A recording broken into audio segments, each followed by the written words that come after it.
Yep, my name is Jason Miller. I'm the Eli Broad Professor in Supply Chain Management at Michigan State University. I've been here for going on 10 years in the fall. Wonderful. And so I'm curious to start off about this event you said you just got back from in relation to the auto parts industry. If there's anything that you can tell us about that in specific to supply chain management and the potential impact there with strategies related to these increased prices and tariffs, what do you have that you are able to share? Yeah, what I'm able to share, and this is very, public information, is the automakers, of course, are very nervous about this situation. The announced 104% tariffs on China that are set to go into effect at midnight tonight, so 12:01 a.m. on April 9th, if indeed they do go into effect, would be extremely disruptive for the manufacturing operations of, the U.S. automakers. Because while certainly, you know, uh, Mexico is the largest source of foreign auto parts. China is a very, very, very important source, especially for lithium-ion batteries for EVs. And so, GM, Ford, especially source quite a bit from China. We can see that in that the final destination states of a lot of auto parts imports from China are Michigan, Illinois, Kentucky, especially Tennessee, which is clearly getting into the heart of auto country. And so the key thing is with 104% tariff, even if that was somehow split 50-50 with a supplier, which I find unlikely because the suppliers don't have enough margin to absorb that, that is still going to represent a substantial increase in the cost of those parts for vehicles. And it has the unfortunate effect of actually making U.S. domestically assembled vehicles less competitive, which in a lot of ways negates the entire purpose of the finished vehicle tariffs that are going into effect. Can you expand upon that a little bit more, why it actually kind of defeats that purpose? Yes, so the key challenge is if you are tariffing what in economics we call intermediate input, so take steel, take aluminum, take auto parts, is that raises the cost structure for the domestic producers of that final demand good, like an automobile. If your goal was to really facilitate more domestic production, what you would instead want to do is only tariff the finished vehicles coming from outside of the North America, essentially auto ecosystem. Because, like we've already seen with Stellantis announcing 900 layoffs in the US, when they shut down their minivan plant in Windsor, that cascades over and affects the US. Same when they start reduce production in Mexico, that also cascades over and affects the US. Because we have part suppliers that are exporting to Canada, part suppliers that are exporting to Mexico. And so the challenge we're running into is essentially everyone's costs are going up. Mercedes costs are going up if they're bringing goods in from Germany to their plant in Alabama. GM and Ford's costs are going up because they're bringing in, inputs from China for their assembly here in the United States. And so essentially everyone's cost goes up. We know from data from the Bureau of Labor Statistics that dealers' margins, so the amount of money they make on sales, is not performing well at the moment. So it's basically fully reverted back to pre-pandemic levels. And what that means is that the dealers do not really have any room to absorb large amounts of tariffs. So their two options are either pass these on to the consumer or discontinue certain makes and models for sales that maybe aren't as profitable. That makes sense. And so those seem to be kind of two strategies that might be taken, discontinuation or passing that price on to the buyer. Is there anything else as far as strategies that companies like GM might have to look into from your perspective as far as navigating and surviving these tariffs?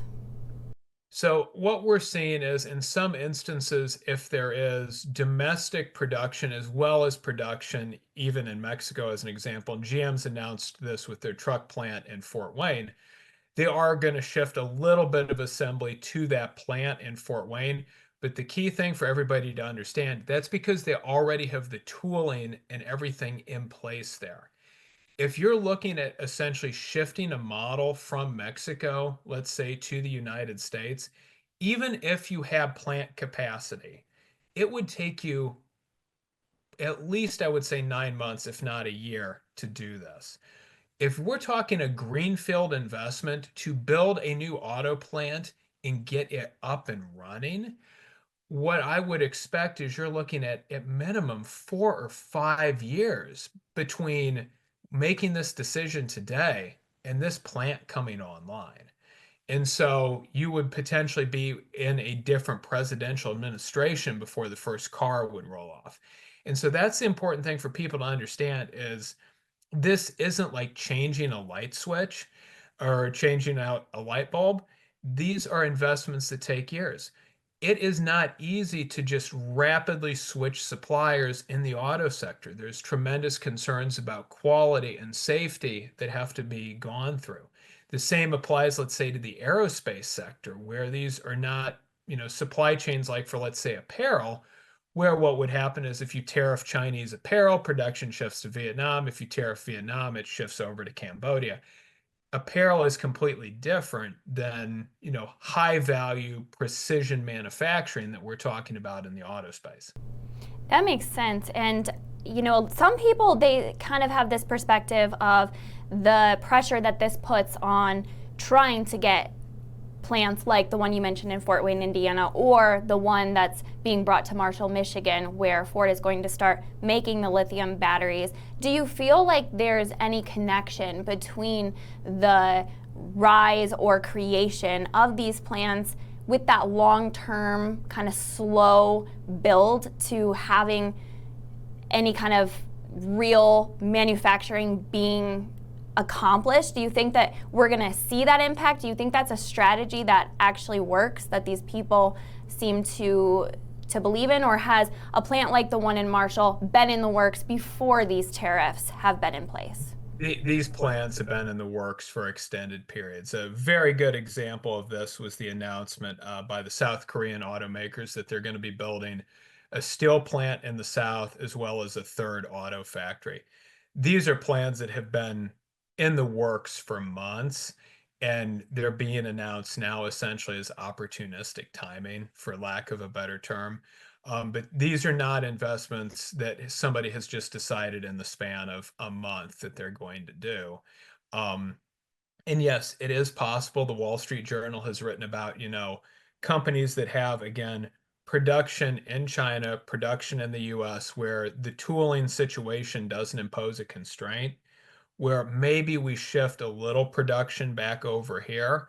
But in many instances, like the Wall Street Journal cited, we're talking this is creating 5 jobs here, 10 jobs here. It's not that much. One of the key themes as well is that if we are shifting work back, it is going to be very heavily automated. It's going to be high skilled. And so this is not necessarily going to be something that the person off the street could go work there. You're going to need training in robotics and all of this. And speaking of the people that this affects, kind of on the ground, people like myself or people in our communities, you spoke to the slowness of the effect here for these factories and any kind of potential impact to really grow roots. How about for the consumer? Because some of the conversations around this have been, are you going to move up the timeline of when you purchase a car so that you can avoid some of these potential financial burdens that would come along in 9 months to a year once those currently on the lot vehicles are sold and we start seeing the vehicles that are impacted by these highly tariffed parts?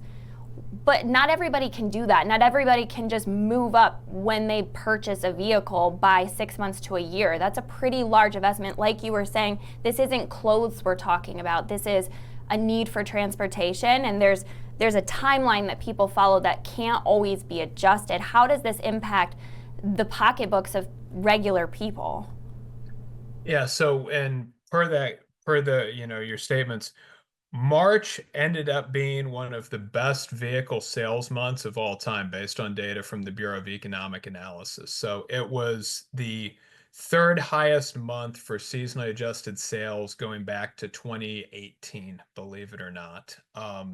Only trailing the stimulus fueled March and April of 2021. And so we certainly saw a big pull forward. But what we're looking at right now is the consumer price index for new and used vehicles is over 25% more expensive than before COVID. That is, if anything, understating the inflation that the consumer has experienced, though, because those data are quality adjusted. And so what that means is that essentially quality improvements have been factored out. And since quality improvements do cost money to the consumer, but they're not what the BLS wants to measure, they're removed.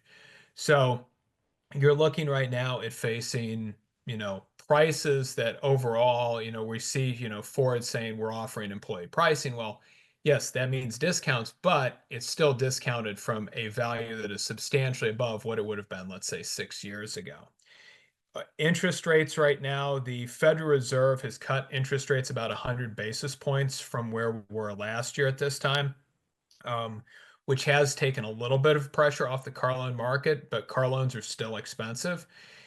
You're right now seeing the Fed essentially going to have to hold steady because the attitude that the Fed takes is they're very worried about inflationary effects of tariffs. And so, given their dual mandate of employment and inflation control, since the March jobs data was quite strong, they're still very much in inflation control mode. And so, I do not expect substantial rate cuts to materialize unless we've seen the job market show so much deterioration that they're worried the economy is going to fall into a recession. And historically, once the Fed starts cutting rates because they're worried the economy is going to go into a recession, usually it's already too late at that point in time. And so, what I would say is for the consumer, you may not see those elevated prices just yet because we do have a lot of inventory on dealer lots. But certainly by June, if all these tariffs go into effect, and right now it's important to understand that we have auto parts tariffs that are also hitting in May as well. And we have to see if those are in addition to or in lieu of the reciprocal tariffs. There is just so much uncertainty right now of understanding what is and what is not actually covered by the flurry of tariff announcements that we've seen over the past month. And speaking of a recession, what are conversations with your colleagues and people with your background thinking right now as far as the possibility of that with the current inflations that we've seen accompanied by these tariffs? Should people be concerned? Is there anything we can do at this point as just normal people? So there's not really much we can do as normal people. I certainly think that the uncertainty, there's an index called the Economic Policy Uncertainty Index that is published by three academics named Baker, Bloom, and Davis. That has been at record levels. And we know from large volumes of research that uncertainty causes companies to essentially pause because there's more value in holding decisions. And to the extent that companies are holding off on decisions like capital investment, holding off on hiring, that is not a good sign. Um, my biggest concern right now, as well, is, the US is a massive exporter. It seems to get lost in this conversation, but we are the world's second largest exporting nation. Is we've already seen the EU, Canada, and China announce substantial retaliation. That is not a good thing for US exporters. And make no mistake, this is going to be very painful for China as well. But it's also a different economic system and a different political structure. And so right now we'll be kind of waiting and seeing, really what happens. But with everything hitting tonight, if nothing changes, if there is not a removal of at least some of these reciprocal tariffs, I would say by the middle of next month, I would expect the economy would be into a recession by the third quarter of this year, unfortunately. That's pretty daunting. Thank you for sharing your insights and your expertise. I know it's a lot of work goes into this for you guys to be able to keep up with everything, so we really appreciate it. Is there anything else that you want to share that you feel like people should know about this? So the one thing I would say, it's important for everyone to realize that there is a key distinction that needs to be made between, I'm going to say, the public discourse and process through which this administration, in a lot of ways, vets ideas, which is out in the public. That is normally not what happens. And that is not a criticism. That is just an observation and statement versus actual implementation of policy. And so, for example, for something like the announced additional 50% of tariff on Chinese goods, what we're waiting for to see on the actual implementation is a notice of update in the Federal Register, a notice in that Customs is updating the system for the tariffs. And so that's the one thing to keep in mind is you always right now with how things are playing out need to separate the policy almost discourse that is taking place in the public eye versus the actual implementation that is underway within essentially the custom systems which calculates the tariffs. The other thing I would say is for anybody out there who is an importer, especially, really look closely right now at how much money is in your bank accounts that Customs and Border Protection pulls from when stuff comes across the border.